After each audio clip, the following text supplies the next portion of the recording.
بسم اللہ الرحمن الرحیم۔ ایک دفعہ کا ذکر ہے، حضرت موسیٰ علیہ السلام کو اللہ تعالیٰ نے حکم دیا کہ سمندر کی طرف جاؤ، وہاں 3 کشتیاں ڈوبنے والی ہیں۔ حضرت موسیٰ علیہ السلام فوری حکم الہی کی تعمیل میں سمندر کی جانب چل دیے۔ ساحل پرسکون تھا۔ بہت دور سے ایک کشتی آتی ہوئی دکھائی دی جو آہستہ آہستہ ساحل کی طرف بڑھ رہی تھی۔ ابھی وہ کنارے سے کچھ ہی فاصلے پر تھی کہ حضرت موسیٰ علیہ السلام نے ان کو آواز دی، اے کشتی والو، اللہ کا حکم آنے والا ہے، ہوشیار رہنا۔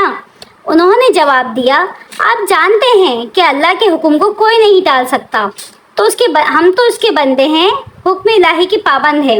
کشتی والے ابھی یہ بات کہہ ہی رہے تھے کہ اچانک ایک موج اٹھی اور کشتی ڈولنے لگی۔ سوار اپنے آپ کو بچانے کی کوشش کرنے لگے۔ اتنے میں ایک اور زبردست موج آئی اور کشتی کو اپنے ساتھ بہا کر سمندر کی تہہ میں لے گئی۔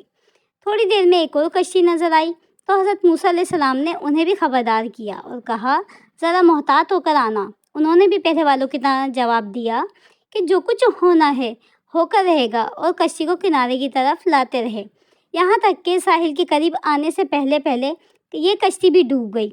حضرت موسیٰ علیہ السلام اللہ کی حکمت کے بارے میں محو گم تھے۔ حضرت موسیٰ علیہ السلام اللہ کی حکمت کے بارے میں سوچوں میں محو تھے کہ انہیں ایک تیسری کشتی نظر آئی۔ آپ نے حسب سابق اس کشتی والوں کو بھی نصیحت کی کہ دیکھو، اللہ کا حکم آنے والا ہے، اپنے گناہوں کی معافی مانگتے ہوئے ذرا محتاط ہو کر آؤ۔ انہوں نے جواب میں کہا، اے اللہ کے نبی، جس طرح آپ سچے ہیں اسی طرح اللہ کا حکم بھی اٹل ہے، اسے کوئی نہیں ٹال سکتا، لیکن اللہ کی رحمت بھی تو ہے، ہم اس کی رحمت سے کیوں مایوس ہوں؟ لہٰذا ہم اللہ کی رحمت پر بھروسہ کر کے آ رہے ہیں، اور وہ اپنی رحمت کے صدقے میں ہمیں ضرور امن و سلامتی کے ساتھ کنارے پر پہنچا دے گا۔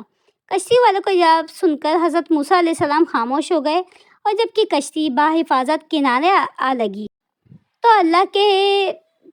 اللہ کے پیغمبر سوچنے لگے کہ اللہ نے تو تینوں کشتیوں کے ڈوبنے کا فرمایا تھا، 2 تو ڈوب گئی لیکن تیسری سلامتی کے ساتھ کنارے آ لگی ہے، آخر یہ کیسے بچ گئی؟ اشارے باری تالا ہوا، اے موسیٰ، آپ نے سنا نہیں کہ تیسری کشتی والوں نے کیا کہا؟ انہوں نے میرے حکم کو نہ صرف تسلیم کیا بلکہ میری رحمت کو آواز بھی دی اور اس پر پورا توکل اور بھروسہ بھی کیا، تو اسی لیے یہ کشتی میرے رحمت کے طفیل بچ گئی ہے، کیونکہ جو بھی میری رحمت کے دروازے پر آ کر صدا دیتا ہے میں اسے کبھی نا امید نہیں کرتا۔ حدیث شریف میں آتا ہے کہ جب اللہ تعالیٰ نے مخلوقات کو پیدا فرمایا تو عرش پر لکھ دیا، میری رحمت میرے غضب پر بھاری ہے۔ اللہ پاک بحیثیت مسلمان ہمیں اپنی ذات پر توکل اور بھروسہ کرنے کی توفیق عطا فرمائے، ہمیں اچھا پختہ عقیدے والا نیک مسلمان بنائے، اور ہم سے اپنے معاملات اچھے رکھے۔ آمین ثم آمین۔